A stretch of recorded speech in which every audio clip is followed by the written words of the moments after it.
பிறப்பு எவ்வளவு சவாலாக இருந்ததோ அதே போல இயேசுவினுடைய சிலுவை மரணமும் உயிர்த்தெழுதலும் மிகப்பெரிய சவால்களை சுமந்து பெரிய சவால்கள் மத்தியில் இயேசுவினுடைய உயிர்த்தெழுதல் நடந்து முடிந்தது. இயேசுவினுடைய அற்புத அடையாளங்கள், புரட்சிகரமான போதனைகள், சீர்திருத்த நடவடிக்கைகளை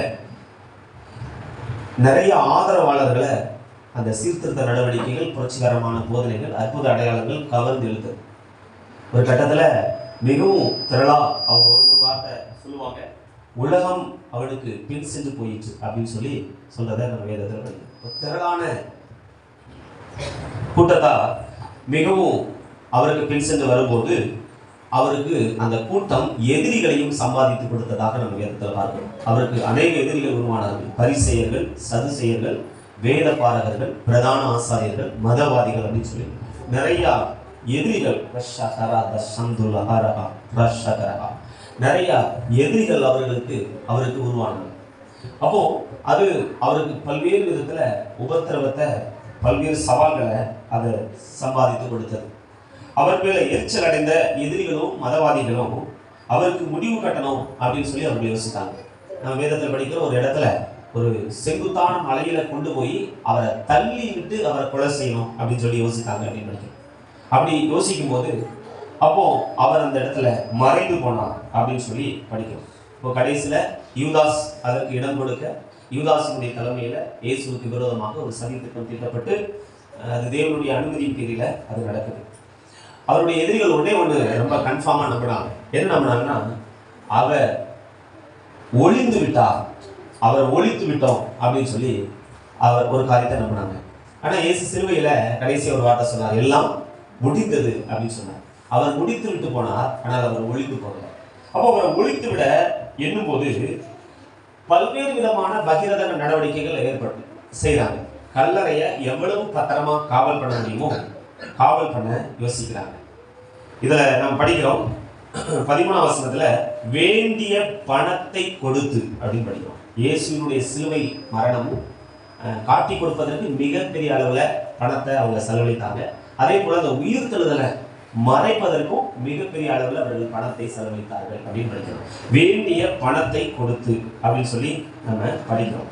அப்போ யூதாசை விலைக்கு வாங்கினது போல அந்த காவலர்களையும் அவர்கள் விலைக்கு வாங்கி உண்மையை மறைக்க முயன்றார்கள். ஆனால் அப்போஸ்தலர் நடவடிக்கைகள் 1ஆம் அதிகாரத்தில் நம்ம படிக்கிறபடி அநேக தெளிவான திருஷ்டாந்தங்களால இயேசு தன்னுடைய உயிர்த்தெழுதலை தெளிவாக நிரூபித்து அதுக்கு பிறகுதான் பரமேறி போனார். இப்போ நான் அன்னைக்கு உங்களுக்கு சொல்ற ஒரு காரியம் என்னன்னா, இயேசு உயிர்த்தெழுதலை குருட்டுத்தனமாக நாம நம்ப வேண்டியதில்லை. இயேசு பிறந்தார் அப்படிங்கிறத யாரும் மறுப்பதில்லை.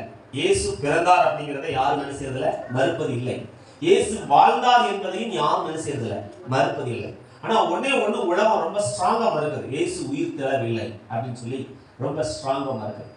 ரொம்ப ஸ்ட்ராங்கா உலகத்தார் இயேசுடைய உயிர்த்தெழுதலை நம்புவதற்கு அவர்கள் அச்சப்படுகிறார்கள். அவரை ஒரு மகானா பார்ப்பதில்லை, ஒரு புனிதரா பார்ப்பதில்லை, அற்புத அடையாளங்களாக செய்ததை பார்த்ததில்லை, ஒரு மத போதகரா பார்ப்பதில் இந்த உலகத்துக்கு எந்த ஒரு பிரச்சனையுமே இல்லை.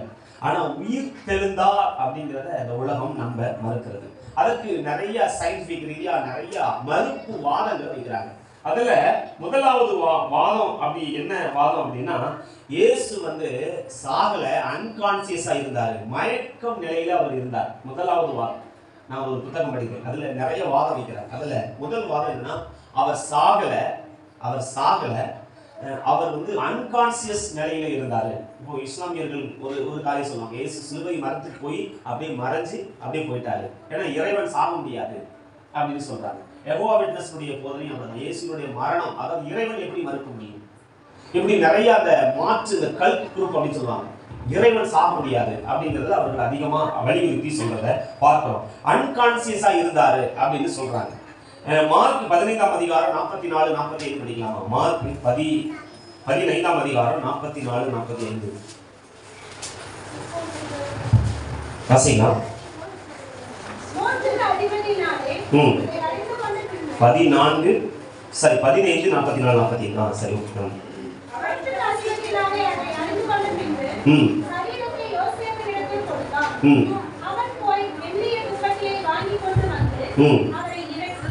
அந்த துப்பட்டியை சுற்றி கண்மலையை இல்ல 44 45 அவர் இத்தனை சீக்கிரத்தில் மரித்து போனவரோ என்று ஆச்சரியப்பட்டு அழைப்பித்து நிச்சயமா என்று கேட்டான்.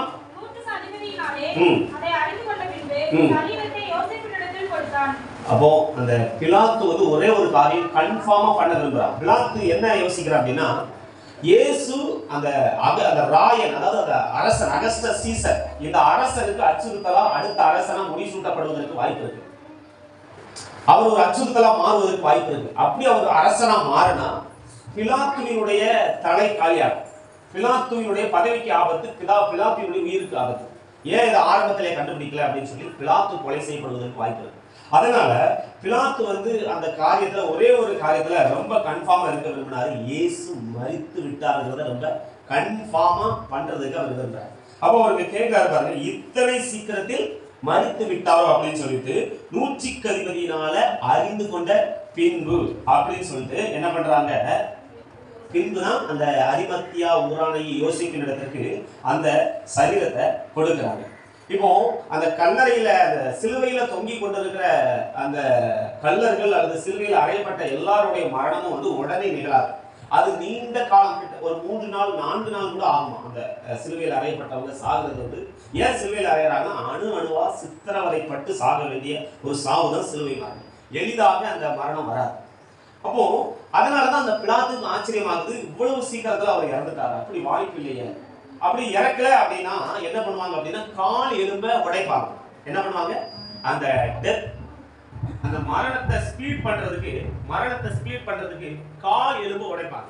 கால் எலும்பு உடைச்சிட்டா அந்த உடம்பு என்ன செஞ்சோம், தொங்கிடும். அடுத்து அவர்களால நுரையீரலால சுவாசிக்க முடியாது.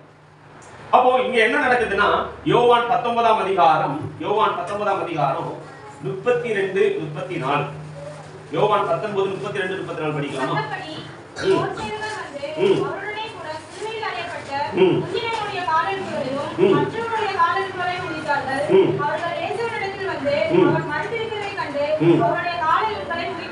இயேசுவினுடைய கால் எலும்புகளை முறிக்கவில்லை. என்ன பண்ணுவாங்க, ஓங்கி ஒரு சம்மட்டி மாதிரி ஒண்ணு எடுத்து கால் எலும்புல ஓங்கி ஒரு அடி அடிப்பாங்க. இந்த டெட் பாடியை எரிக்கும் போது நீங்க அந்த வீடியோஸ் எல்லாம் பார்த்துருக்கீங்களா? அந்த பாடி வந்து என்ன பண்ணணும்னா, எரிச்ச உடனே இந்த நரம்பு டெம்பர் ஆகி என்ன பண்ணும், அந்த பாடி எலும்பு உடனே ஆள் எரிச்சுன்னு சொல்லிட்டு என்ன பண்ணுவாங்கன்னா, அந்த வெட்டியான் இருக்காங்களா, அந்த குணத்தை எரிக்கிறவங்க என்ன பண்ணுவாங்கன்னா, ஓங்கி ஒரு கட்டையை வச்சு அடிச்சுவாங்க. அந்த பாடி என்ன பண்ணுவாங்க, ஓங்கி அடிப்பாங்க. அடிச்ச உடனே அது அப்படி முறிஞ்சு விடும். அதுக்கு திரும்ப போட்டு கூட்டி எரிப்பாங்க. அதே மாதிரி ஓங்கி அந்த சீடர்கள் அந்த பக்கத்துல அநேகர் வந்து சிலுவையில் அறையப்படும் போது எல்லாருடைய காலெலுமே முறிச்சு வர்றாங்க. இங்க இவருடைய காலெலும்பு முறிக்க வர்றாங்க. காலெலும்பு என்ன செய்யல, இவர் செத்துட்டார் ஆல்ரெடி. செத்ததுனால காலெலும்பு என்ன செய்யல, முறிக்கவில்லை. காலெலும்பை முறிக்காம என்ன பண்றாங்கன்னா, திரும்ப எப்படியாவது உயிரோட வந்துடக்கூடாதுன்னு அந்த 100க்கு அதிபதி அந்த போர் வீரன் என்ன பண்றான்னா, ஒரு ஈட்டி எடுத்து அப்படி விழாவுல குத்துறான். விழாவுல ஏன் குத்துறான் அப்படின்னா, அந்த விழாவுல தான், இந்த விழா எலும்புக்குள்ளதான் எங்க இருக்குது, நம்முடைய ஆண்டவர் வந்து நம்முடைய உடம்பு எப்படி படைச்சிருக்காருன்னா, விழா எலும்புக்குள்ள பத்திரமா இதயம் இருக்கு. நம்முடைய அந்த ரிப் போனுக்குள்ளதான் என்ன செஞ்சிருக்கு, அந்த இதயம் இருக்கு. அப்ப அதுக்குள்ள இருந்தா இதயம் என்ன செய்யறது, துடிக்கிறது. அப்ப என்ன பண்றான்னா, அவர் வந்து உயிரோட வந்துடக்கூடாது அப்படிங்கிறதுக்காக ஓங்கி என்ன பண்றான், ஈட்டி எடுத்து அந்த விழாவில குத்துறான். அந்த விழா என்ன பண்ணுதுன்னா, விழா எலும்பை தாண்டி அந்த ஈட்டி போய் அவருடைய இருதயத்தை குத்தி கிழித்து, அந்த இருதயத்துக்குள்ள பெரிகார்டியம் அப்படின்னு சொல்லி ஒரு திசு இருக்கும். சயின்ஸ் குரூப் படிச்சவங்க இருக்கும். இதயம் வந்து பெரிகார்டியம் அப்படின்னு ஒரு திசு இருக்கும். அதுக்குள்ள நிறைய தண்ணி இருக்கும். அந்த தண்ணி எல்லாம் என்ன செஞ்சிருச்சு, வந்துருச்சு. அப்ப அன்கான்சியஸா இருந்தாருங்கிறதுக்கு வாய்ப்பே என்ன செய்யல இல்ல. இயேசு மரித்தார் என்பதை பிலாத்து உறுதிப்படுத்தி கொண்டார். இயேசு இறந்து விட்டார் என்பதை பிலாத்து உறுதிப்படுத்தி கொண்டார். இயேசு இறந்து விட்டார் என்பதை அந்த 100க்கு அதிபதியை உறுதிப்படுத்தி கொண்டுட்டு தான் கால் எலும்பை முறிக்கல. அப்படி அவர் இறந்திருக்கவில்லை என்றால் இயேசுவினுடைய கால் எலும்புகள் என்ன செஞ்சிருக்கும், முறிக்கப்பட்டிருக்கும். ஆனா ஆச்சரியம் பாருங்க, சங்கீதக்காரன் தாவீது வாழ்ந்த காலம் எப்போ, தாவீது வாழ்ந்த காலம் கிட்டத்தட்ட தாவீதுக்கும் இயேசு கிறிஸ்துவுக்கும் 1500 ஆண்டு கால கேப். தாவீது வாழ்ந்த காலத்துக்கும் இயேசு கிறிஸ்து வாழ்ந்த காலத்துக்கும் கிட்டத்தட்ட 1500 ஆண்டு கால இடைவெளி இருக்கு. அப்ப அந்த காலத்திலேயே அவர் வந்து தீர்க்க தரிசனமா சொல்லி இருக்கிறாரு, அவருடைய எலும்புகள் ஒன்றும் முறிக்கப்படுவதில்லை. சங்கீத புத்தகம் அப்போ அதே போல இயேசுவினுடைய காலம் என்ன செய்யல, முறிக்கப்படலை. ஏன் முறிக்கப்படல அப்படின்னா, அவர் ஆல்ரெடி என்ன செஞ்சிட்டார், இறந்துட்டார். அன்கான்சியஸா, அதாவது மயக்க நிலையில இல்ல, அவருடைய மரணம் வந்து உறுதிப்படுத்தப்பட்டு தான் என்ன பண்ணுகிறது, உறுதிப்படுத்தப்பட்டு தான் அந்த சிலுவையில இருந்து இறக்கி அரிமத்தியா ஊரானாகிய அந்தரங்க சீசனா இருக்கிற யோசேப்பின் இடத்துல அவருடைய சரீரம் ஹேண்ட் ஓவர் பண்றாங்க, சரீரத்தை கொடுக்கறாங்க. அப்படி கொடுத்த பிறகுதான் அடுத்த கட்ட நடவடிக்கைகள் என்ன செய்யறது, நடக்குது. அப்போ அந்த அரிமத்தியா ஊரானாகிய அந்த யோசேப்பு வந்து அந்த சரீரத்தை என்ன பண்றான், எடுத்து கொண்டு போகிறான். அதுல பாருங்க 38ல, இவைகளுக்கு பின்பு அரிமத்தியா ஊரானும் யூதருக்கு பயந்ததினால் இயேசுவுக்கு அந்தரங்க சீசனுமாகிய யோசேப்பு இயேசுவின் சரீரத்தை எடுத்து கொண்டு போகும்படி பிலாத்துவின் இடத்தில் உத்தரவு கேட்டான். பிலாத்து உத்தரவு கொடுத்தான். ஆகையால் அவன் வந்து இயேசுவின் சரீரத்தை எடுத்துக்கொண்டு போனான். அதுக்கு பிறகுதான் ஆளுநர் பெர்மிஷன் கொடுத்த பிறகுதான் பாடியே அங்கிருந்து கீழே இறங்குது. பாடி என்ன செய்யறது, சிலுவையில இருந்து கீழே இறங்குகிறது. அப்போ அன்கான்சியஸ் ஆயிட்டாருங்கிறதுக்கு வாய்ப்பே கிடையாது. அவர் இறந்து விட்டார் என்பது 100க்கு 100 உண்மை. வேதத்தின்படியும் சரித்திரத்தின்படியும் ப்ரூவ் பண்ணப்படுது. அடுத்ததாக ஒரு ஒரு ஒரு ப்ரூஃப், ஒரு ஒரு ஒரு மாற்று வாதம் வைக்கிறாங்க. என்ன வாதம் அப்படின்னா, இந்த மகதலேனா மரியாள் வந்து எப்பவுமே கொஞ்சம் இயேசுவின் மேல பக்தியா இருந்ததுனால வேற ஒரு கல்லறைக்கு போயிட்டாங்க. என்ன சொல்றாங்க, வேறு ஒரு கல்லறைக்கு போயிட்டாங்க அப்படின்னு ஒரு ஒரு ஒரு மறுப்பு வாதம். இயேசுவினுடைய உயிர்த்தெழுதலை மறுக்கிறவங்க சொல்றாங்க வேற ஒரு கல்லறைக்கு போயிட்டாங்க. இயேசுவினுடைய கல்லறை, இன்னைக்கு நம்ம எருசலேமுக்கு நம்ம அம்மா போயிட்டு வந்திருக்காங்க, பூவாத்தலமா எருசலேம். நீங்க பாத்தீங்களாமா, கல்லறை ஓப்பனா தான் இருக்கு, இன்னைக்கும் செதஞ்சு பாதுகாக்கப்பட்டு இருக்கு. ஓகே, ஆனா ஓப்பனா இருக்கு, அப்படிதானே? அப்போ இன்னைக்கு அந்த கல்லறை ஓப்பனா இருக்குது. அவங்க என்ன பண்றாங்க, வேற ஒரு கல்லறைக்கு போயிட்டதா சொல்றாங்க. மார்க் 15ஆம் அதிகாரம் 47 படிக்கலாம். மார்க் 15:47.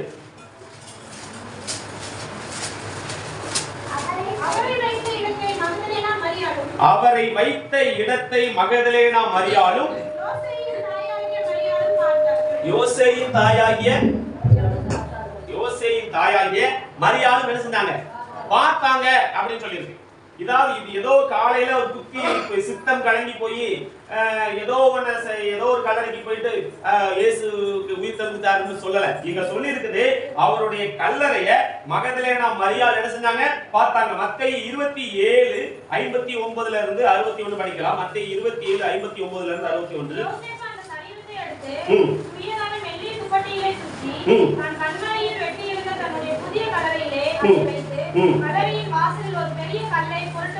ஒரு பெரிய கல்லை புரட்டி வைத்து போனான். அங்கே மகதலேனா மரியாளும் மற்ற மரியாளும் கல்லறைக்கு எதிராக உட்கார்ந்திருந்தாங்க.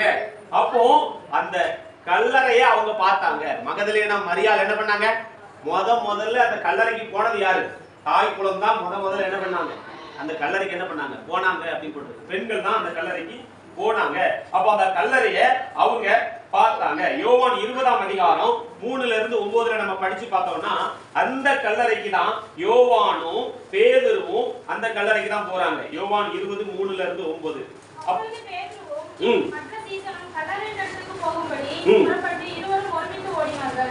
பாருங்க, அது அப்படி கீழ வரைக்கும் போட்டுருக்கோம். அந்த 9ஆம் வசனம் வரைக்கும் போட்டுட்டு, முந்தி கல்லறைக்கு வந்த மற்ற சீசனும் உள்ளே பிரவேசித்து கண்டு விசுவாசித்தான். அப்பொழுது மரித்தோரில் இருந்து எழுந்திருக்க வேண்டும் என்ற வேத வாக்கியத்தை அவர்கள் இன்னும் அறியாதிருந்தார்கள். அப்போ மகதலேனா மரியாள் பார்த்த கல்லறைக்கு தான் யார் போயிருக்கா, யோவானும் பேதுருவும் அந்த கல்லறைக்கு தான் போயிருக்காங்க. அப்போ மாற்று கல்லறைக்கு போயிட்டாங்க அப்படின்னு சொல்றதுக்கு வாய்ப்பே கிடையாது. முதல்ல நான் சொன்னேன், என்ன இயேசுவோட உயிர்த்தெழுதலை மறுக்கிறதுக்கு முதல்ல என்ன சொல்லியிருக்கிறாங்க, அன்கான்சியஸா இருந்தாரு, மயக்க நிலையில இருந்தாரு அப்படின்னு. ஆனா மரித்து விட்டாருன்னு சொல்லி வேதம் தெளிவாக நிறுவுது. அடுத்து அவங்க வேற கல்லறைக்கு போயிட்டாங்க. வேற கல்லறைக்கு போனதுக்கு வாய்ப்பே கிடையாது. ஏன்னா அந்த கல்லறை இயேசுவை அடக்கம் பண்ண இடத்தை மகதலேனா மரியாளும் யோசேயின் தாயாகி மற்ற மரியாள் என்ன பண்ணாங்க, பார்த்தாங்க அப்படின்னு சொல்லி வேதம் சொல்லுகிறது. அடுத்து என்ன சொல்றாங்கன்னா, இயேசுவினுடைய உடலை அப்படித்தானே பணம், அவருடைய உடலை அவருடைய சீடர்கள் களவாய் எடுத்துக்கொண்டு வேற ஒரு இடத்துல வச்சுட்டாங்க. என்ன சொல்றாங்க, இயேசுவினுடைய உடலை எடுத்து களவாய் எடுத்து வேற ஒரு இடத்துல வச்சுட்டு இயேசு உயிர்த்தெழுந்துட்டாருன்னு சொல்லிட்டு போய் சொல்லிட்டு திரிறாங்க அப்படின்னு ஒரு காரியத்தை சொல்றாங்க. வாசிக்கலாம். மத்தேயு 27:65-66 படிக்கலாம். மத்தேயு 27:65-66. அதற்கு பிலாத்து, உங்களுக்கு போய் உங்களால் கூடிய மட்டும் பத்திரப்படுத்திக் கொள்ளுங்கள் என்றார். உங்களால் கூடிய மட்டும் பத்திரப்படுத்திக் கொள்ளுங்கள் என்றார். 60 வசனம். அவர்கள் போய் கல்லுக்கு முத்திரை போட்டு காவல் வைத்து பாருங்க, கல்லறை வந்து ரொம்ப பாதுகாக்கப்பட்டிருக்கு, ரொம்ப பத்திரப்படுத்தப்பட்டிருக்கு. ஒரு இடத்துல அவங்க சொல்லுவாங்க, அந்த எத்தன் உயிரோடு இருக்கும் போது அவன் உயிர் தழுவான் என்று சொன்னது எங்களுக்கு என்னவா இருக்குது, ஞாபகம் இருக்குது. ஆண்டவரே, அந்த எத்தன் உயிரோடு இருக்கும்போது 3 நாளைக்கு பின் எழுந்திருப்பேன் என்று சொன்னது, 3 நாளைக்கு பின்பு எழுந்திருப்பேன் என்று சொன்னது எங்களுக்கு ஞாபகம் இருக்கிறது. ஆகையால் ராத்திரியிலே வந்து அவனை களவாய் கொண்டு போய் எழுந்தான் என்று ஜனங்களுக்கு சொல்லாதபடிக்கு முந்தின எத்தை பார்க்கிலும் பிந்தின எத்து கொடிதாகாதபடிக்கு 3 நாள் வரைக்கும் கல்லறையை பத்திரப்படுத்தும்படி கட்டளையிட வேண்டும் என்றார். 4வது நாள் உயிர்த்தல் தான் பிரச்சனை இல்ல. 4வது நாள் உயிர்த்தல் என்ன செய்யல, பிரச்சனை இல்லை. ஏன்னா பைபிள் பொய்ன்னு சொல்லிடலாம். ஏன்னா 3ஆம் நாள் உயிர்த்தல் தானே சொல்லியிருக்காரு, 4வது நாள் உயிர்த்தல் தான் ஏடா பொய் சொல்லிட்டாலையாதுங்க அப்படின்னு சொல்லி. அதனால 3 நாள் அந்த கல்லறைக்கு பத்திரப்படுத்தக்கூடிய பொறுப்பு அரசாங்கம் எடுத்திருக்கு. கவர்மெண்ட் கண்ட்ரோல்ல அந்த கல்லறை வந்து பத்திரப்படுத்தப்பட்டது. அதற்கு போர் வீரர்கள் என்ன செய்யப்பட்டிருக்காங்க, போர் வீரர்கள் நிறுத்தப்பட்டிருக்கிறாங்க. ஒரு போர் வீரர்கள் நிறுத்தப்பட்டதாக பார்க்கிறோம். அப்போ அந்த போர் வீரர்கள் அடுத்து என்னன்னா, யாராவது அந்த கல்லறையுடைய சீலை தொட்டிருந்தா, சீல் பண்ணிருக்காங்களா அந்த கல்லறையை தொட்டா, இயேசுவுக்கு எப்படிப்பட்ட மரண தண்டனை நிறைவேற்றப்பட்டதோ அப்படிப்பட்ட மரண தண்டனை அந்த சீலை உடைக்கிறதுக்கு, அந்த முத்திரையை உடைக்க முயன்றவங்களுக்கும் அப்படிப்பட்ட மரண தண்டனை என்ன செய்யப்படும், வழங்கப்படும். அதுதான் அந்த நாட்டினுடைய சட்டம். அடுத்து ஒவ்வொருவருக்கும் ரெண்டு செட் ஆஃப் போர் வீரர்களை நிறுத்தி இருக்கிறாங்க. 2 குரூப். ஒரு குரூப்ல 16 போர் வீரர்கள் இருப்பாங்க. ஒரு குரூப்ல எத்தனை போர் வீரர்கள் இருப்பாங்க, 14 போர் வீரர்கள் இருப்பாங்க. 16 16 32 போர் வீரர்கள் இருக்கிறாங்க. இந்த 32 போர் வீரர்களும் தூங்கக்கூடாது. 32 போர் வீரர்கள் என்ன செய்யக்கூடாது, தூங்கக்கூடாது. ஒவ்வொருத்தரும் 2 சதுரடிக்கு பொறுப்பு. 4 சதுரடிக்கு பொறுப்பு. ஒவ்வொருவரும் 4 சதுரடிக்கு பொறுப்பு. ஒரு போர் வீரன் 4 சதுரடிக்கு பொறுப்பு. அவன் தூங்கக்கூடாது, எதுலையா சாஞ்சுக்கிட்டு நிற்க கூடாது. ஒருத்தன் தூங்கினாலோ ஒருத்தன் எதுலையாவது சாஞ்சுக்கிட்டு இருந்தாலோ கண்டுபிடிக்கப்பட்டால் அந்த மொத்த குரூப்பையே தீ கொளுத்தி கொள்ளுவாங்க. அதாவது 16 பேர்ல ஒருத்தன் தூங்கினா கூட மொத்த 16 பேரை என்ன பண்ணிடுவாங்க, கொளுத்திடுவாங்க. அதனால யாரும் தூங்குறதுக்கு பயப்படுவாங்க, யாருமே தூங்குறதுக்கு. ஏன்னா நான் தூங்கினா எனக்கு முன்னால இருக்கிறவனுக்கு என்ன செய்யுது பிரச்சனை, என்னுடைய டீமுக்கே பிரச்சனை. அதனால யாரும் அங்க தூங்குறதுக்கு என்ன செய்யல. 3 நாட்கள் இரவும் பகலும் அவர்கள் தூங்கவில்லை. இரவும் பகலும் அவங்க தூங்கல. அப்போ தொடர்ந்து சாய்ந்து கொண்டு இருக்கவும். இப்போ துணி கடையில ஒரு ரூல், சொல்லப்படாத ஒரு ரூல் இருக்கு, இது உட்காரப்படாது, அப்படிதானே? துணி கடையில ஒரு ரூல் இருக்கு. துணி கடையில பாத்துருக்கீங்க, எங்கேயா சேர் போட்டு பாத்துருக்கீங்களா? சேர இருக்காது. துணி கடையில பெரும்பாலும் பெண்கள் தான் இருப்பாங்க. சின்ன பிள்ளைகள் படிச்சுட்டாங்க, உட்காரவே மாட்டாங்க. காலையில உள்ள போனா சாயந்தரம் வரைக்கும் உட்காரக்கூடாது. சிசிடிவி கேமரால அந்த ஓனர் பார்த்துக்கிட்டே இருப்பாங்க. அதே போல உட்காரக்கூடாது, இவங்க எது மேலே சாஞ்சி இருக்க கூடாது, தூங்கக்கூடாது. அப்படி யாராவது ஒருத்தர் தூங்கினாலோ, யாராவது ஒருத்தர் உட்கார்ந்து இருந்தாலோ, யாராவது ஒருத்தர் எது மேலேயாவது சாஞ்சி இருந்தாலோ மொத்த 16 பேரையும் என்ன பண்ணிடுவாங்க, அந்த டியூட்டி ஒழுங்கா பண்ணல அப்படின்னு என்ன பண்ணிடுவாங்கன்னா தீ கொளுத்தி என்ன பண்ணிடுவாங்க, அந்த யூனிட்டையே கொளுத்தி நாசம் பண்ணிடுவாங்க. அதான் அந்த நாட்டினுடைய சட்டம். நான் அறிவியல் பூர்வமா படிச்சுட்டு வந்து சொல்றேன். அப்போ அந்த கல்லறை அவங்க எவ்வளவு பத்திரமா பாதுகாத்திருப்பாங்க பாருங்க. ஏன்னா இயேசுவினுடைய கல்லறை. இப்போ நம்முடைய பிரதமர் வந்து நம்ம மாநிலத்துக்கு வராருன்னா இங்க இருக்கிற மாநில அரசாங்கம் வந்து ரொம்ப கேர்ஃபுல்லா இருக்கு. ஏன்னா பிரதமருக்கு ஏதாவது ஒரு அசம்பாவிதம் நடந்தாலும் பொறுப்பு யார் எடுக்கணும்? தமிழ்நாடு அரசாங்கமும் தமிழ்நாடு காவல்துறையும் உளவுத்துறையும் எடுக்கணும். அப்போ இங்க இருக்கிற அரசாங்கம் காவல்துறை வந்து என்ன பண்ணும் அப்படின்னா மிகப்பெரிய அளவுல கண்ணு கருத்துமா இருக்கும். அதே போல இயேசுவினுடைய உயிர்த்தெழுதல் அரசியல் சம்பந்தப்பட்டது, அரசியல் கிளர்ச்சி சம்பந்தப்பட்டது, அரசியல் புரட்சி சம்பந்தப்பட்டது. அப்போ அந்த அரசாங்கம் எவ்வளவு கேர்ஃபுல்லா இருந்திருக்கும், அந்த வீரர்கள் எவ்வளவு கேர்ஃபுல்லா இருந்திருப்பாங்க. சும்மா அந்த கல்லறைக்கு பக்கத்துல என்ன செய்ய முடியாது, போயிருக்க முடியாது. ஒரு பிரதமர் மோடி வர்றாருன்ட்டு பிஎன் ரோட க்ளோஸ் பண்றாங்க, அந்த அவினாசி ரோட க்ளோஸ் பண்றாங்க, போக முடியாது. அப்போ எவ்வளவு கேர்ஃபுல்லா இருந்திருப்பாங்க. அவ்வளவு கேர்ஃபுல்லா அந்த கல்லறை வந்து என்ன செய்யப்படுதுன்னா காவல் காக்கப்படுது. ரெண்டாவது, சீடர்கள் ஏற்கனவே கோழைகள். சீடர்கள் யாரு ஏற்கனவே அதுல போட்டிருக்கோம் ஒரு இடத்துல, நிர்வாணமாய் ஒருத்தன் ஓடி போனான் அப்படின்னு போட்டிருக்கோம். துண்டை காணும் துணியை காணும் ஓடுறதுன்னா என்ன அர்த்தம்? தப்புனா போதும்னு ஓடிட்டான். சீடர்கள் ஒருத்தர் ஓடிட்டான் அப்படின்னு போடுறது. அப்ப சீடர்கள் எல்லாருமே பூட்டி வீட்டுக்குள்ள இருந்தாங்கன்னு போடுறது. இயேசு கிறிஸ்து போகும்போது சீடர்கள் எங்க இருந்தாங்க? ஏன்னா இயேசுவுக்கு என்ன கதி நடந்துச்சோ அதே கதி தான் சீடர்களுக்கும் முன்குறிக்கப்பட்டிருந்தது. அதனால நம்ம ஆளை போட்டுட்டாங்க, அடுத்து நம்மளதான் போடுவாங்க அப்படிங்கிறதுல சீடர்களுக்கு ரொம்ப உறுதியான நம்பிக்கை உண்டு. அதனால சீடர்கள் எல்லாரும் பூட்டிய வீட்டுக்குள்ள இருக்கிறாங்க. வெளியே வருவதற்கு அவர்கள் அச்சப்பட்டு கொண்டிருக்கிறார்கள் சீடர்கள் எல்லாம். அப்போ பாருங்க, சீடர்கள் கண்மூடித்தனமா இயேசுவினுடைய உயிர்த்தெழுதலை நம்பல. இயேசுவினுடைய உயிர்த்தெழுதலை அப்போஸ்தலர் 12ஆம் அதிகாரம் 2ஆம் வசனம் படிக்கலாமா? அப்போஸ்தலர் 12:2. அப்போஸ்தலர் 12:2. யோவானுடைய சகோதரனாகிய யாக்கோபை பாருங்க, யோவானுடைய சகோதரனாகிய யாக்கோப பட்டயத்தினால கொலை செய்தாங்க. இயேசுவினுடைய சீடர்கள் சாகிறதுக்குமே அஞ்சல. ஆக்சுவலா முதல்ல இயேசுவோடு கூட இருந்தவர்கள் என்று அடையாளப்படுத்துவதற்கே தயங்கினவர்கள். பேரு சொல்றான், அவரை அறியேன் என்று சபிக்கவும் சத்தியமிடவும் தொடங்கினான் அப்படின்னு போட்டிருக்காங்க. அவரை அறியேன்னு சொல்றான். ஆனா அவர்கள் சாகிறதுக்கும் தயாராகிறாங்க. அப்படிப்பட்டவங்க அவங்களே அந்த பாடியை எடுத்து ஒளிச்சு வச்சிருந்தா, இயேசுவினுடைய சரீரத்தை எடுத்து ஒளித்து வைத்திருந்தா, அவர் உயிர் தெழுந்துட்டாருன்னு ஒரு பொய்யை அவங்களே சொல்லிட்டாங்கன்னு வச்சுங்க, அவங்க சொன்ன பொய்க்காக சாகிறதுக்கு முன் வருவாங்களா? கண்டிப்பா முன் வர மாட்டாங்க. அவங்க சொன்ன பொய்க்கு சாகிறதுக்கு முன் வர மாட்டார்கள். ஆனா அவங்க இயேசுவினுடைய உயிர்த்தெழுதல் கண்மூடித்தனமான நம்பிக்கை இல்லைங்கிறதுக்கு நான் முதல்ல சொல்றேன் பாருங்க. அப்போஸ்தலர் 1ஆம் அதிகாரம் 3ஆம் வசனம். அப்போஸ்தலர் 1:3. அவர் பாடுபட்ட பின்பு தரிசனமாகி தேவனுடைய ராஜ்யத்துக்குரியவைகளை அவர்களுடனே பேசி அநேக தெளிவான திருஷ்டாந்தங்களாலே உயிரோடு இருக்கிறவராக காண்பித்தார். ஆண்டவர் ஒரு காரியத்தை கன்ஃபார்ம் பண்ணிக்க விரும்பினார். எப்படின்னா, அவர் உயிரோடு இருக்கிறங்கிறத அவருடைய சீடர்கள் 100க்கு 100 நம்பணுங்கிறதுல அவர் ரொம்ப உயிரோட இருந்தார். உறுதியா இருந்தார். கையை காட்டினார், சாப்பிட்டு காட்டினார். என்ன காட்டினாரு? சாப்பிட்டு காட்டினார். தொட்டு பாருங்கன்னு சொன்னாரு. அநேக அற்புதங்களை செய்தார். அப்போ அந்த சீடர்களுக்கு 40 நாள் உடனே அவர் பரமேறி போகல.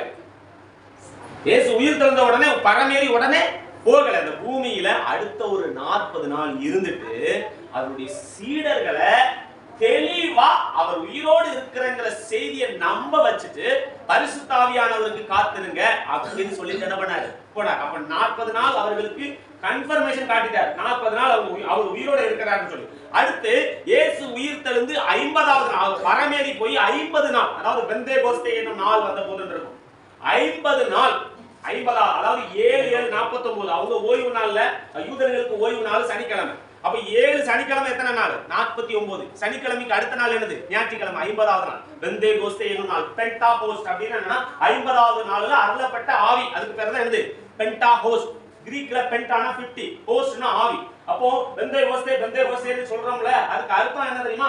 50வது நாள்ல ஆவியானவர், அதாவது இயேசு உயிர்த்தெழுந்த 50வது ஞாயிற்றுக்கிழமை அன்று இந்த பூமியில பரிசுத்த ஆவியானவர் திருச்சபைக்கு கொடுக்கப்பட்டார். பலத்த இடிமுழக்கம் போன்ற காற்று அடித்து அவர்கள் எல்லாரும் ஆவியில் நிரப்பப்பட்டாங்க. இப்போ இவங்க கம்ப்ளீட்டா வேற மனுஷனா மாறிட்டாங்க. இவங்களுக்கு தெளிவா இயேசு கிறிஸ்து உயிரோடு இருக்கிறத காட்டினாரு. அடுத்து ஆவியானவரால இவர்கள் நல்லா நிரப்பப்பட்டு தைரியம் ஆயிட்டாங்க. ஹல்லேலூயா, தைரியம் ஆயிட்டாங்க. ஆவியானவர் ஒரு மனுஷனுக்குள்ள வந்துட்டு அருள் அவர்களுக்கு வந்துருச்சு. சாதாரண பாஷையில சொல்ல போனா அருள் வந்துருச்சு, அல்லது சாமி வந்துருச்சு. என்ன வந்துருச்சு? சாமியே என்ன பண்ணிட்டாரு? மேல வந்துட்டாரு. இப்போ இவங்களுக்கு தைரியம் ஆயிடுச்சு, என்ன நடந்தாலும் பரவாயில்ல அப்படின்னு சொல்லி. அப்ப இயேசுவினுடைய சீடர்கள் அவருடைய சரீரத்தை எடுத்து ஒளித்து வைக்கல. இயேசுவினுடைய சீடர்கள் அவருடைய சரீரத்தை என்ன செய்யல? எடுத்து ஒளித்து வைக்கல. தெளிவான திருஷ்டாந்தங்களால் 1 கொரிந்தியர் 15ஆம் அதிகாரம் 3-8 படிக்கலாம். தெளிவான திருஷ்டாந்தங்களால ஆண்டவர் காட்டினார். அடுத்து பவுல் எழுதும் போது அவர் ஒரு காரியத்தை சொல்றாரு பாருங்க. 1 கொரிந்தியர் 15:3-8. நான் அடைந்ததும் உங்களுக்கு பிரதானமாக ஒப்புவித்ததும் என்னவென்றால் 15:3-8 அடக்கப்பட்டு வேத வாக்கியங்களின்படி 3ஆம் நாளில் உயிர்த்தெழுந்தார். 3ல இருந்து வாசிங்க. நான் அடைந்ததும் உங்களுக்கு பிரதானமாய் ஒப்புவித்தது என்னவென்றால் சரியா? வேத வாக்கியங்களின்படி அடக்கம் பண்ணப்பட்டு கேபாவுக்கும் பின்பு 12 பேருக்கும் தரிசனமானார். அதன் பின்பு அவர் 500 பேருக்கு அதிகமான சகோதரருக்கும் ஒரே வேளையில் தரிசனமானார். முதல்ல 12 பேருக்கு தரிசனம், சரியா? அடுத்து 500 பேருக்கு தரிசனம். அதன் பின்பு சிலர் மாத்திரம் நித்திரை அடைந்தார்கள்.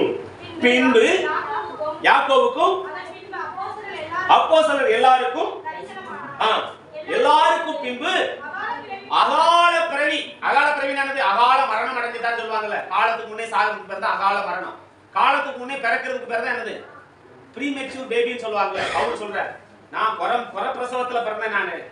எல்லாருக்கும் பின்னால அகால பிறவி. அகால பிறவி அதாவது தன்னை அவ்வளவு சொல்றார். அகால பிறவி 4 மாசத்துல பிறந்த 3 மாசத்துல 6 மாசத்துல பிறந்த பிள்ளைகளா இருக்கு. அதை காப்பாத்துறது ரொம்ப கஷ்டம். அகால பிறவி போன்ற எனக்கும் தரிசனமானார். அவர்களில் அநேகர் இன்னும் உயிரோடு இருக்கிறாங்க. அப்போ இந்த பவுல் எழுதும் போது இயேசு உயிரோடு இருந்தார் என்பதை நேரில் கண்ட ஐ விட்னஸ், நேரில் கண்ட சாட்சிகள் என்ன செஞ்சிருக்கிறாங்க? இருந்திருக்கிறாங்க. அப்போஸ்தலனாகிய பவுல் இந்த 1 கொரிந்தியர் நிருபத்தை 1 கொரிந்தியர் திருச்சபைக்கு எழுதும் போது இயேசு உயிரோடு எழுந்ததை கண்ணால கண்ட சாட்சிகள் இருக்கிறாங்க. கண்ணால கண்ட சாட்சிகள் இருந்திருக்கிறாங்க. அதுதான் சொல்றாரு. முதல்ல 12 பேருக்கு தரிசனமானார், அடுத்து 500 பேருக்கு தரிசனமானார், பிறகு அப்போஸ்தலர்களுக்கு தரிசனமானார், பிறகு அகால பிறவி போன எனக்கு தரிசனமானார். இன்னைக்கும் நிறைய பேர் உயிரோட இருக்கிறாங்கப்பா. இது யார் தெரியுமா? பவுலை குறித்து சொல்லும்போது இவன் தான் திருச்சபையை உபத்திரப்படுத்தினார், திருச்சபையை சபையை பாழாக்கி கொண்டிருந்தான் போட்டிருக்கும். நீங்க பவுலை குறித்து படிக்கும் போது பவுல் என்ன பண்ணார்னா சபையை பாழாக்கி கொண்டிருந்தார். அப்படி பாழாக்கினவர் பிரசங்கம் பண்றாரு. என்ன சொல்றாரு? அவர் உயிரோடு இருக்கிறார் என்கிற சந்தேகமே இல்ல. எனக்கும் தரிசனமானார், அப்போஸ்தலருக்கும் தரிசனமானார், 12 பேருக்கு தரிசனமானார், 500 பேருக்கு தரிசனமானார். கண்ணால பார்த்துட்டேயா. அவங்க இன்னைக்கு இருக்கிறாங்க. அப்ப எழுதும் போது இன்னைக்கு இல்ல, இவர் எழுதும் போது இருந்திருக்கிறாங்க. ஆமென். இவர் எழுதும் போது அந்த நேரில் கண்ட சாட்சிகள் என்ன செஞ்சிருக்கிறாங்க? இருந்திருக்கிறாங்க. உயிர் தெழுந்ததை நேரில் கண்ட சாட்சிகள். வெளிப்படுத்தல் 1ஆம் அதிகாரம் 11ஆம் வசனத்துல படிக்கலாமா? வெளிப்படுத்தல் 1ஆம் அதிகாரம் 11ஆம் வசனம். அதுல படிக்கிறது பாருங்க. நான் அல்பாவும் ஒமேகாவும் முந்தினவரும் பிந்தினவருமாய் இருக்கிறேன். நீ காண்கிற ஒரு புத்தகத்தில் எழுதி ஆசியாவில் இருக்கிற எபேசு, ஸ்மிர்னா, பெர்கமு, தியத்திரா, அடுத்து வாங்க 12. அப்பொழுது எவருமே பேசுகிற சத்தத்தை பார்க்க திரும்பினேன். திரும்பினபோது 7 பொன் குத்து விளக்குகளின் மத்தியில 7 குத்து விளக்குகளின் மத்தியில நிலையங்கி தரித்து மார்பருகே பொற்கச்சை கட்டினவராகிய மனுஷகுமாரனுக்கு ஒப்பானவரை கண்டே. கட்டுக்கதை கிடையாது. யோவானுக்கு என்ன பண்றாரு? யோவான் இயேசுவின் மடியில இருந்தார். அவர் பார்த்துட்டு தான் அந்த வெளிப்படுத்தல் புத்தகத்தை எழுதி வச்சிருக்கிறார். அல்லேலூயா, அல்லேலூயா. அப்போ இயேசுவினுடைய உயிர் தழுதல்ங்கிறது கண்மூடித்தனமான நம்பிக்கை கிடையாது. கண்ணால பார்த்து எழுதின சம்பவம். இயேசுவினுடைய உயிர் தழுதல் கண்ணால பார்த்த சம்பவம். அடுத்து பாருங்க 1 கொரிந்தியர் 15ஆம் அதிகாரம் 7ஆம் வசனம் 8ஆம் வசனம். 1 கொரிந்தியர் 15 7 8 நம்ம ஏற்கனவே படிச்சோம். அகால பிறவி கொண்ட எனக்கு தரிசனமானார். இந்த பவுலை குறிச்சி கலாத்தியர் 1:23 படிக்கலாமா? கலாத்தியர் 1:23. கலாத்தியர் 1:23. கலாத்தியர் 1:23. முன்னே நம்மை துன்பப்படுத்தினவனே தான் அழிக்க தேடின விசுவாசத்தை இப்பொழுது அவர் என்ன சொல்றாரு? முன்ன நான் அந்த விசுவாசத்தை அழிக்க தேடின நான் இப்பொழுது அந்த விசுவாசத்தை குறித்து பிரசங்கிக்கிறேன் அப்படின்னு அவர் எழுதுறார். முன்னே அழிக்க தேடின விசுவாசத்தை பிரசங்கிக்கும்படி செய்தது என்னது?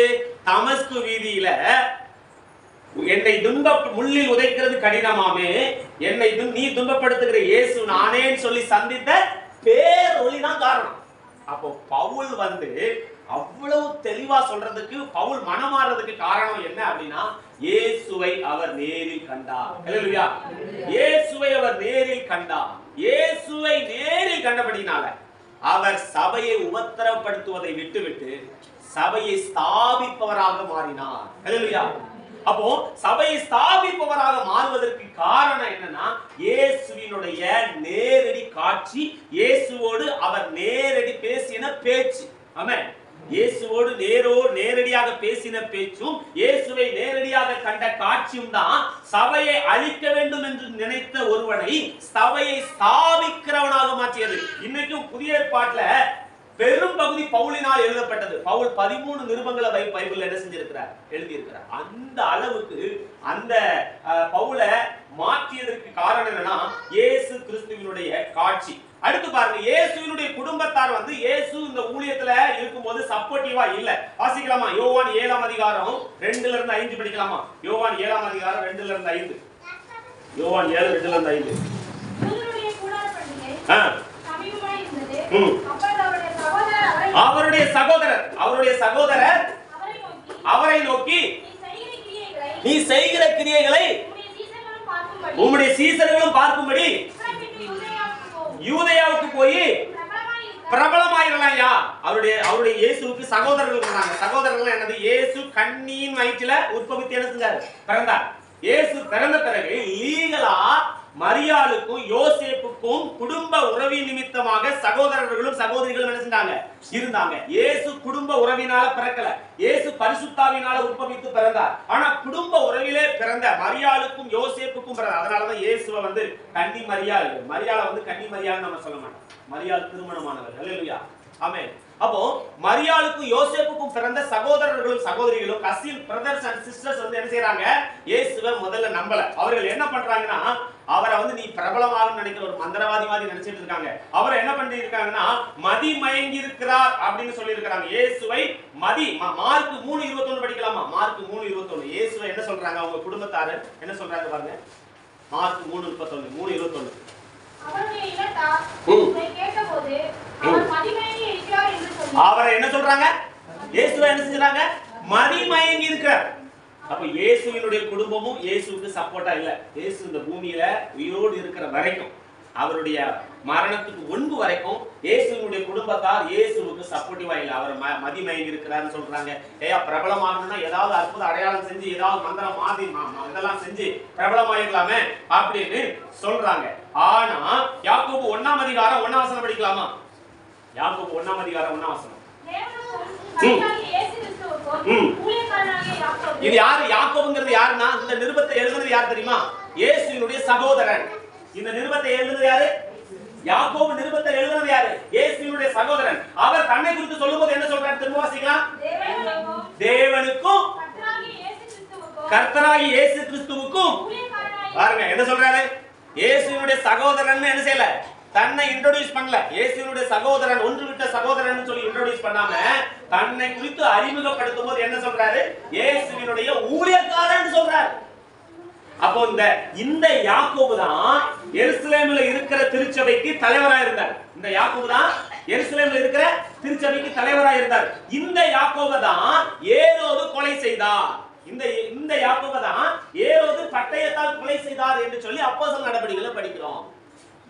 இந்த யாக்கோபை கொலை செஞ்சுட்டு பேதுருவை கொலை செய்ய, அது யூதருக்கு பிரியமா இருக்கிறது என்று கண்டு பேதுருவையும் கொலை செய்யும்படி சிறைச்சாலையில ஏரோது என்ன பண்ணிருந்தார், அடைச்சு வச்சிருந்தார். அப்போ திருச்சபை ஊக்கமாய் ஜெபித்ததுனால அவர் வந்து தேவதூதன் அனுப்பப்பட்டு சபையில அவர் வந்து காப்பாற்றப்படுகிறார், பேதுரு காப்பாற்றப்படுகிறார்.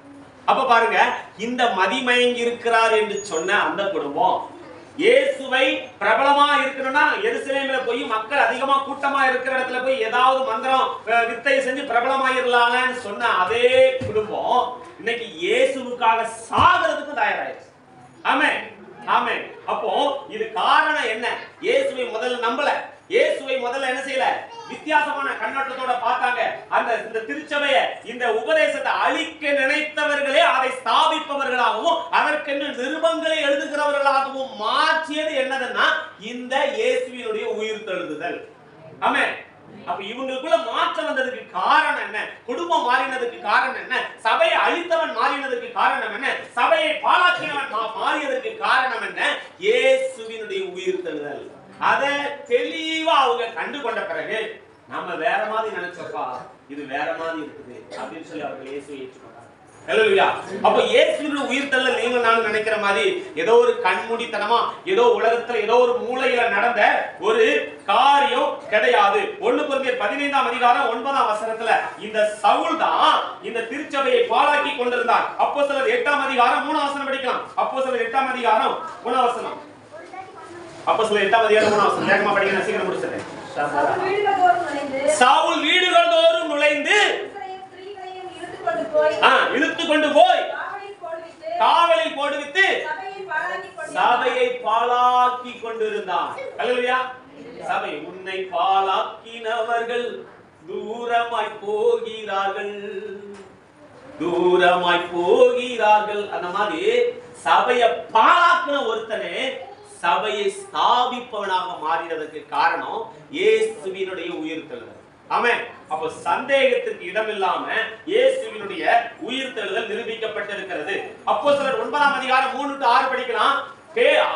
பவுலுக்கு ஆண்டவர் 3 முறை தரிசனமாய் இருக்கிறார். அப்போஸ்தலர் 9ஆம் அதிகாரம் 3ல இருந்து 6.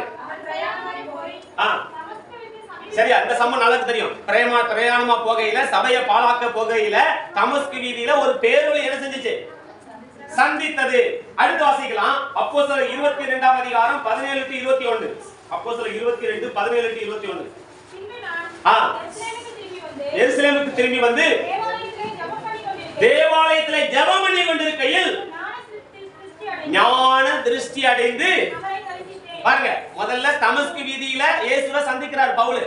அடுத்து ஞான திருஷ்டி அடைந்து இயேசுவை என்ன செய்கிறார்? சந்திக்கிறார். அப்போஸ்தலர் 23:11 3 முறை பவுலுக்கு ஆண்டவர் தரிசனமாய் இருக்கிறார். பவுலின் அருகே நின்று, பவுலே பவுலே பயப்படாதே, நீ என்னை குறித்து எருசலேமில் என்ன செய்யணும்?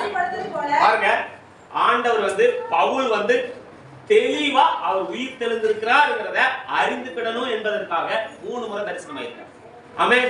ஒரு முறை தமஸ்கு வீதியில, அடுத்து எருசலேமில் ஞான திருஷ்டி அடைகிறாரு, அடுத்து அந்த கப்பல்ல பிரயாணம் போகும்போது ஆண்டவர் என்ன பண்றாரு? 3 முறை பவுலுக்கு தரிசனமாயிருக்கிறார்.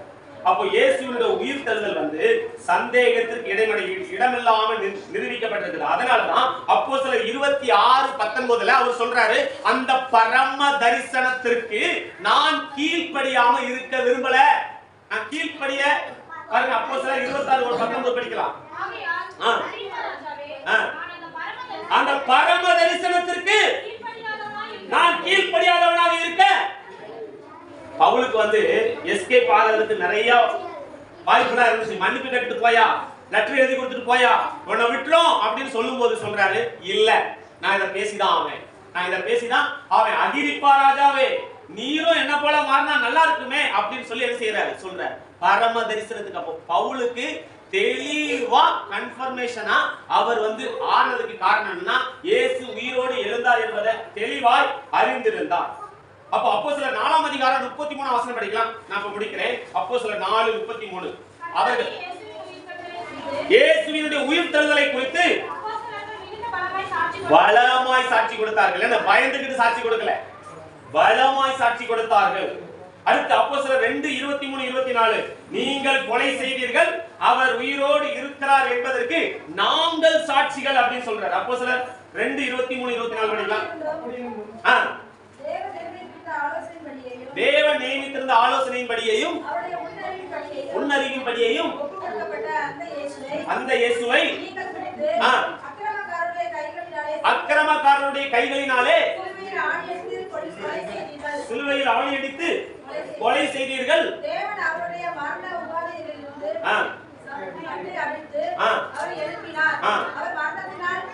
அதுக்கு நாங்கள் சாட்சிகளாக இருக்கிறோம் சொல்லுவாங்க. அதற்கு யார் சாட்சியா இருக்கோம்? இதுக்கு முன்னால ஒரு பெண் வந்து, நீ இயேசுவோடு கூட இருந்தியா அப்படின்னு கேட்டதுக்கு அவரை தெரியாதுன்னு சொல்லி சபிக்கவும் சத்தியமிடவும் தொடங்கின அதே சீடர்கள் இப்ப என்ன சொல்றாங்க? அவர் உயிரோடு இருக்கிறாருங்கிறதுக்கு நாங்கள் சாட்சிகள் அப்படின்னு சொல்றாங்க. அவ்வளவு தெளிவாக அறிந்திருக்கிறார். 32 வசனம் படிக்கலாம். 32 இதற்கு நாங்கள் எல்லாரும் சாட்சிகளா இருக்கிறோம் அப்படின்றாங்க. அடுத்து அப்போஸ்தலர் 3:15 ஜீவாதிபதியை கொலை செய்தீர்கள், அவரை தேவன் மரித்தோரில் இருந்து எழுப்பினார் என்பதற்கு நாங்கள் சாட்சிகள். ஆமென். ஆமென். அப்போ குடும்பத்தார் முதல்ல ஏத்துக்கல, ஆனா அவங்களே உயிர் கொடுக்கிற அளவுக்கு மாறுறாங்க. சீடர்கள் முதல்ல பயந்துட்டு இருந்தாங்க, ஆனா அவர்களே அந்த உயிர் கொடுக்கிற அளவுக்கு என்ன செய்யறாங்க, மாறுறாங்க. இதுக்கு காரணம் என்ன? நாங்க தான் காரணம், நாங்க அதை பார்த்தோம்யா, என்ன வேணாலும் பண்ணு அப்படின்னு சொல்றாங்க. சீடர்கள் அவ்வளவு தெளிவா சொல்றாங்க. அப்போஸ்தலர் 7ஆம் அதிகாரம் 51ஆம் வசனத்துல ஸ்தேவான் சொல்றாரு, கல் எறிஞ்சுக்கிட்டே இருக்கிறாங்க, ஸ்தேவான கல் எறிந்து கொண்டே இருக்கிறாங்க. ஸ்தேவான் சொல்றாரு, பிதாவே இவங்க என்ன செய்ய மன்னியும் சொல்லி இயேசு பேசுனது போல ஸ்தேவான் பேசுறாரு. ஸ்தேவான் சாகிறதுக்கு தயாரா இருந்தார். பேதுரு தலைகீழாக சிலுவையில் அறையப்பட்டார். பேதுரு எப்படி சிலுவையில் அறையப்பட்டார்? தலைகீழாக சிலுவையில் அறையப்பட்டார். அந்திரேயா பெருக்கல் வடிவ சிலுவையில என்ன செய்யப்பட்டார்? தம்பி பேசாம ஹலோ. அந்திரேயா பெருக்கல் வடிவ சிலுவையில அறையப்பட்டார். யாக்கோபு வாளால் அறுக்கப்பட்டு கொல்லப்பட்டார். அடுத்து பிலிப்பு கல்லால் எரிந்து கொல்லப்பட்டார். தோமா இந்தியாவுக்கு அது தமிழ்நாட்டுக்கு சென்னையில என்ன செஞ்சார்? மயிலாப்பூர்ல என்ன பண்ணாரு? கொலை செய்யப்பட்டார். இன்னைக்கும் அவருடைய கல்லறை மயிலாப்பூர்ல இருக்கு. ஆமென். இன்னைக்கும் அந்த தாமஸ் தோமாவினுடைய கல்லறை எங்க இருக்கு? மயிலாப்பூர்ல இருக்கு. ஜூலை மாதம் 3ஆம் தேதி AD 72ல அவர் இந்த பூமியில, அது இந்திய பூமியில, அது தமிழ்நாட்டுல தோமா உயிரை கொடுத்தார். தோமா என்ன செஞ்சார்? இயேசுவுக்காக ஈட்டியால என்ன செஞ்சார்? குத்தப்பட்டு. எப்படி? அதுக்கு ஒரு காரணம் சொல்லுவாங்க. என்ன சொல்லுவாங்கன்னா, எல்லாரும் இந்த எரிசோறுன்னு போடுவாங்க, பாத்திருக்கீங்களா? எரிசோறு அல்லது இந்த சாமி இந்த போகும்போது தண்ணியை கோரி மேல ஊற்றுவாங்க. ஒரு பூசாரி தண்ணியை கோரி மேல ஊத்திட்டு இருந்தான். எதுக்கியா தண்ணி கோரி மேல ஊத்துற? சோத்தள்ளி அள்ளி மேல ஏறிற அப்படின்னு கேட்டதுக்கு, தெய்வத்துக்கு கொடுக்குறேன், தெய்வத்துக்கு கொடுக்குறேன்னு சொல்லிட்டு இருந்தாங்க. இப்ப நீ தெய்வத்துக்கு கொடுக்குறேன்னு சொல்ற, அப்ப நீ கொடுத்தா அது தெய்வம்லாம் எடுத்துக்கணும், திரும்பியும் ஏன் பூமியில விழுது? நான் ஒரு தெய்வத்தை சொல்றேன், நான் அள்ளி போடுறேன், நீ அள்ளி போடுற, மேல போயிட்டு கீழே வந்துடுது. அதே தண்ணியை நானும் வாரி மேல வீசுறேன், அது மேல போயிட்டு கீழே வராதியா? அந்த தெய்வம் ஏத்துக்குவாரு அப்படின்னு சொல்லிட்டு அந்த ஆத்துக்குள்ள இறங்கி தண்ணிய கோரி மேல ஊத்துனாதான் மேல போன தண்ணி கீழே வரவே இல்லையா. அவர் இந்தியாவுல கேரளா பகுதியிலையும் தமிழ்நாட்டு பகுதியிலும் சென்னையிலையும் 7 திருச்சபைகளை ஸ்தாபித்தாராம். தோமா என்ன செஞ்சாரு? 7 சபையை ஸ்தாபிச்சாரு. இப்படி சபை பெருகிறத பொறுக்க மாட்டாம தான் மயிலாப்பூர்ல அவர் என்ன பண்ணாங்க? ஈட்டியால குத்தி என்ன பண்ணாங்க? கொலை செய்தாங்க. அப்போ தோமா எவ்வளவு தெளிவா அவர் இந்த உயிரை கொடுப்பதற்கு காரணம் என்னன்னா, இயேசு உயிரோடு எழுந்ததை தெளிவாக அவர் பார்த்தபடினால. மத்தேயு கழுத்து அறுக்கப்பட்டு கொலை செய்யப்பட்டார். பர்த்தலேமே அவர் சிலுவையில் அறையப்பட்டு கொலை செய்யப்பட்டார். யூதா தெதிமு அப்படிங்கிறவர் கல்லால் எறிந்து கொலை செய்யப்பட்டார். யாக்கோபு வாளால், இன்னொரு யாக்கோபு சொல்லுவாங்க, அவர் கல்லால் எறிந்து கொல்லப்பட்டார். சீமோன் வாளால் அறுக்கப்பட்டு கொல்லப்பட்டார். அடுத்து யோவான கொதிக்கிற எண்ணெயில போட்டாங்களாம். யோவான என்ன பண்ணாங்களாம்? கொதிக்கிற எண்ணெயில போட்டாங்களாம். என்ன அவர் சாகலன்னு சொல்லி பத்மூத்தியில போட்டு, யோவான் மாத்திரம் தான் நேச்சுரல் டெத், சாதாரணமா மரணம் அடைந்தது யார் மாத்திரம்? யோவான் மாத்திரம் தான் நேச்சுரல் டெத் அவர் அடைந்தார். அப்போ இந்த சீடர்கள் எல்லாரும் மிக தெளிவாக அவர் உயிரோடு எழுந்தார் என்பதை 100% என்ன பண்ணாங்க? உறுதியாக இருந்தாங்க. அடுத்து என்னன்னா, இன்னைக்கு இயேசு உயிரோடு இருப்பதற்கு ஒரு அடையாளம் என்னன்னா, அவருடைய கல்லறை இன்னைக்கு என்னவா இருக்குது? திறந்திருக்கு. இப்போ இயேசு உயிரோடு எழுந்தார்னு சொல்லி அந்த எருசலேம் வீதியில சீடர்கள் பிரசங்கித்துக் கொண்டிருக்கும் போது, அந்த கல்லறை திறந்திருக்குன்னு பிரசங்கித்துக் கொண்டிருக்கும் போது, இவர்கள் எல்லாரும் சொல்றாங்கல்ல, களவாய் கொண்டு போயிட்டாங்கன்னு. அப்ப அரசாங்கம் எவ்வளவு தேடி இருக்கும் இயேசுவினுடைய டெட் பாடியை கண்டுபிடிக்கிறதுக்கு. இயேசுவினுடைய டெட் பாடி அவங்களால கடைசி வரைக்கும் கொண்டு வர முடியல. காரணம், கொண்டு அவர் நீங்கெல்லாம் சொல்றது பொய் அப்படின்னு சொல்லி நிரூபிக்க கடைசி வரைக்கும் அவர்கள் முயன்றார்கள். கடைசி வரைக்கும் முடியல. ஏன்னா அவர் இங்கே இல்லை, அவர் சொன்னபடியே உயிர் தெழுந்தார். அப்போ இயேசு உயிரோடு எழுந்திருக்கிறார். ஆமென், ஆமென். அப்போ அது சந்தேகத்துக்கு இடமாக நிரூபிக்கப்பட்டிருக்கிறது. அவர் உயிர் தெழுந்ததுனால எனக்கு என்ன பிரயோஜனங்க? 2 நிமிஷத்துல முடிக்கிறேன். அவர் உயிர் தந்ததுனால எனக்கு என்ன பிரயோஜனம்? 1 தீமோத்தேயு 6ஆம் அதிகாரம் 14ஆம் வசனம் படிக்கலாம். 1 தீமோத்தேயு 6ஆம் அதிகாரம் 14ஆம் வசனம்.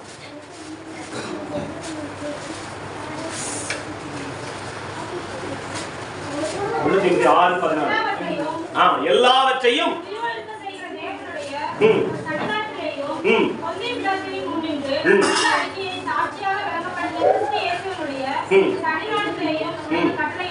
அவன் எல்லாவற்றையும் உயிரோடு எழுந்திருக்க செய்கிறவர். 1 கொரிந்தியர் 15:17.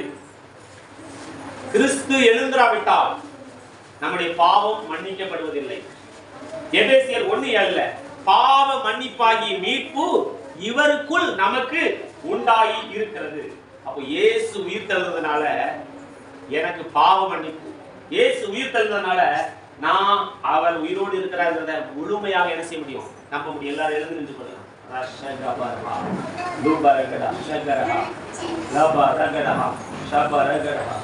உயிரோடு எழுந்தவரே உம்மை ஆராதனை செய்கிறே, ஜீவனின் அதிபதியே உம்மை ஆராதனை செய்கிறே.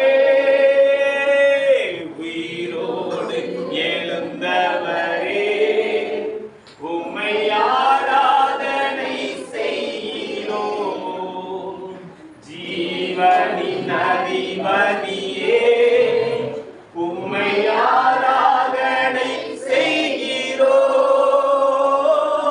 அல்லேலூயா ஓசன்னா, அல்லேலூயா ஓசன்னா,